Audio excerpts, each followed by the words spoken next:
guys, today's topic is how we can change our home screen on iPhone. I'm gonna show you the simplest way of changing iPhone's home screen. First thing you have to do is unlock your phone, go to Settings app on your home screen, navigate down the options list and then select wallpaper.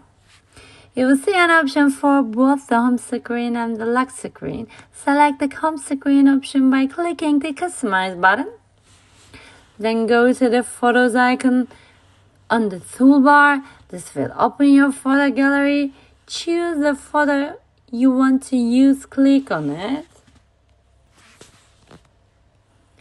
You can also edit and customize your photo if you want.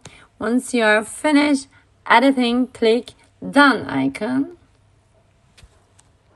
Enjoy your new iPhone home screen, and I hope you always receive good news from those who call you on your phone. If you like my video, please hit that subscribe button. Thanks for watching.